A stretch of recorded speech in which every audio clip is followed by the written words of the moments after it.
अस्सलामुअलैकुम, मेरा नाम सईद अहमद है। मैं टेक10 चैनल में आप लोगों से मुखातिब हूँ। हमारा आज का लेक्चर है how to convert decimal number into binary number, यानी किसी भी डेसिमल नंबर को कैसे बाइनरी नंबर में तब्दील करते हैं। चले हम अपना लेक्चर स्टार्ट करते हैं।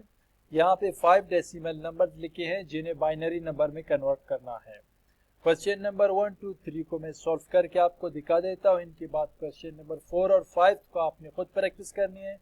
जहाँ पे भी मुश्किलात हो आप कमेंट में पूछ सकते हैं। इनके अलावा मेरा यूट्यूब चैनल के डिस्क्रिप्शन में मेरा ईमेल एड्रेस मौजूद है, आप चाहे तो ईमेल के जरिए भी क्वेश्चन कर सकते हैं।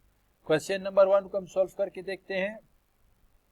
सबसे पहले प्रीवियस लेक्चर में मैं ये बता चुका हूँ कि डेसिमल नंबर की पहचान क्या होता है और बाइनरी नंबर की पहचान क्या होता है। फिर भी यहाँ पे मैं मुख्तसरन बता देता हूँ। डेसिमल नंबर वो नंबर्स होते हैं जिनके बेस 10 हो, जैसे कि यहाँ पे 451 और इनके बेस 10 है। और बाइनरी नंबर वो नंबर्स होते हैं जिनके बेस 2 हो। यहाँ पे क्वेश्चन मार्क को मैंने ब्रैकेट के अंदर बंद करके बेस 2 दिया है, यानी ये डेसिमल नंबर को बाइनरी नंबर में कन्वर्ट करने हैं। 451 को हम बाइनरी नंबर में कन्वर्ट करके देखते हैं। किसी भी डेसिमल नंबर को बाइनरी नंबर में कन्वर्ट करने के लिए सबसे पहले हम यहाँ पे एक टेबल बनाते हैं। ये याद रहे कि टेबल का बनाना बहुत ज़रूरी होता है। और इनके बाद डेसिमल नंबर को हम 2 पे डिवाइड करते हैं। 2 पे इस वजह से डिवाइड करते हैं क्योंकि बाइनरी नंबर का बेस 2 है। डिवाइड करने का तरीका ये है कि आप यहाँ पे बीच के सेंटर में आप डेसिमल नंबर को लिखोगे और इनको हम 2 से डिवाइड करते हैं। और राइट साइड पे ये जो सेल्स बचे हैं, इस सेल्स में हम वो डिजिट लिखेंगे जो डिवाइड करने के बाद बच जाता है। अगर कोई भी डिजिट ना बचे तो हम यहाँ पे 0 लिखेंगे। इसको मजीद ज़्यादा बेहतर समझने के लिए जब हम इन्हें सॉल्व करेंगे तो आप लोगों को सही अंदाज में समझ आ जाएगा। 451 को जब हम डिवाइड करते हैं, अमूमन आपने पूरा डिवाइड करनी है, इशारिया में ना हो।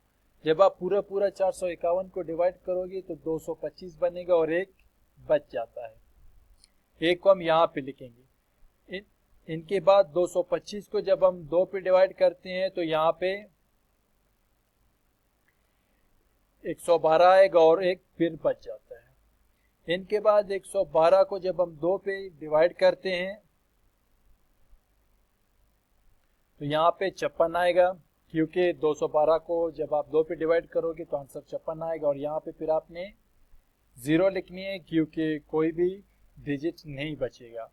इसके बाद 256 को जब आप 0 पे डिवाइड करोगे तो यहाँ पे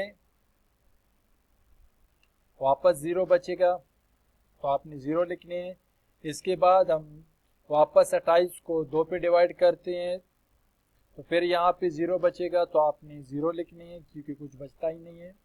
और इनके बाद 14 को फिर हम 2 पे डिवाइड करते हैं, यहाँ पे 7 आएगा और तो यहाँ पे फिर 0 बचेगा। इनके बाद 7 को फिर हम 2 पे डिवाइड करते हैं तो यहाँ पे 6 आएगा, 3 आएगा, क्योंकि 3 2 6 आता है और 1 बच जाता है। हम यहाँ पे 1 लिखेंगे। इनके बाद हम 3 को भी 2 पे डिवाइड करते हैं तो 2 1 2 आएगा, तो यहाँ पे हम 1 लिखेंगे, जो एक बच जाता है हम इनको यहाँ पे लिखते हैं।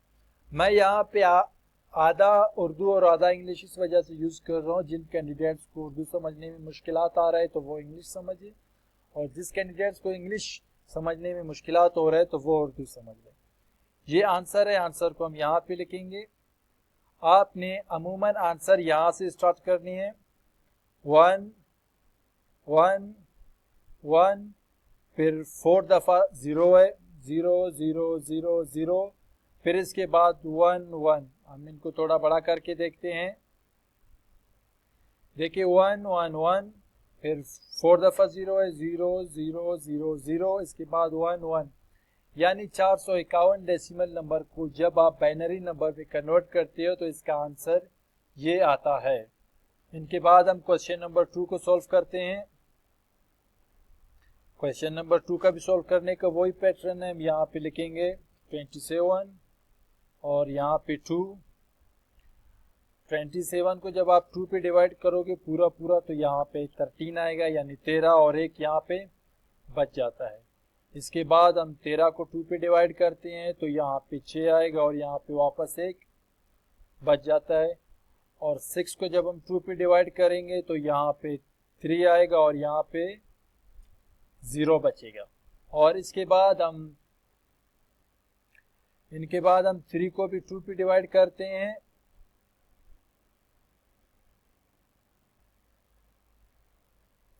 जब हम 3 को 2 पे डिवाइड करेंगे तो यहाँ पे 1 आएगा, क्योंकि 2 1 जा 2 और 1 बच जाता है।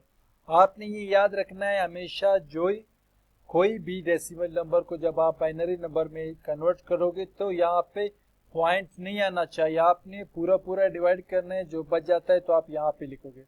अब ये हमारे आंसर है, हम इनको यहाँ पे लिखेंगे।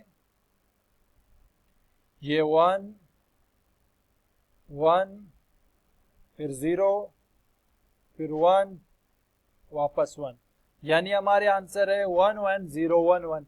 ये 27 डेसिमल नंबर को जब आप बाइनरी में कन्वर्ट करोगे तो इसके आंसर ये आएगा।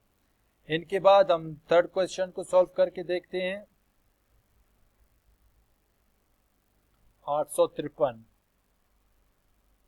2 पे डिवाइड करने हैं इनको।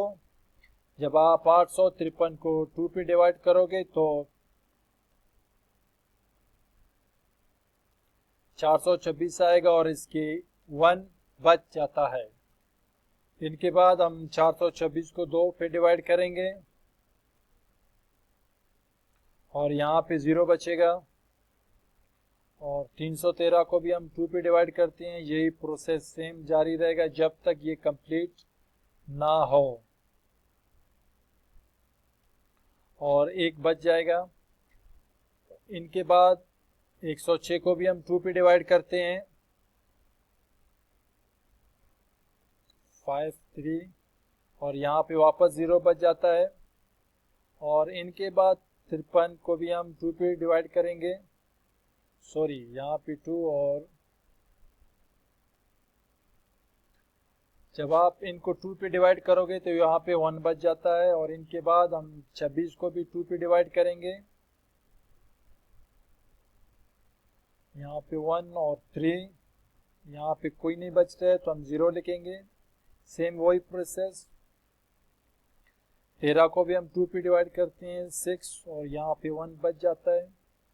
इसके बाद 6 को हम 2 पे डिवाइड करेंगे, यहाँ पे 3 आएगा और यहाँ पे फिर 0 बच जाएगा। और इनके बाद 3 को भी हम 2 पे डिवाइड करेंगे, यहाँ पे 1 आएगा क्योंकि 2 1 जा 2 और यहाँ पे 1 बच जाता है। हमेशा आपने याद रखना है, जब भी आप किसी डेसिमल को बाइनरी में कन्वर्ट करोगे तो यहाँ पे इशारिया नहीं आना चाहिए। बार बार मैं ये चीज़ दोहरा रहा हूँ, आपने पूरा पूरा तकसीम करना है। जो भी डिजिट बच जाता है आपने उनको यहाँ पे लिखने हैं। अब ये 1 से लेके यहाँ तक ये हमारे आंसर है, हम इनको यहाँ पे लिखते हैं। यानी 1 1 फिर 0 फिर 1 फिर 0 फिर 1 0 1 0 1। अब हम इन्हें देखते हैं 1 1 0 1 0 1 0 1 0 1। ये हमारे आंसर है। जब भी आप किसी भी डेसिमल नंबर को बाइनरी में चेंज करती हो तो ध्यान से, कोई मिस्टेक ना होना चाहिए, अदरवाइज आपके आंसर गलत आ जाएगा। उम्मीद है मेरा आज के लेक्चर आप लोगों को समझ आ चुके होंगे। मजीद रहनुमाई के लिए मेरा चैनल विजिट कीजिए। शुक्रिया।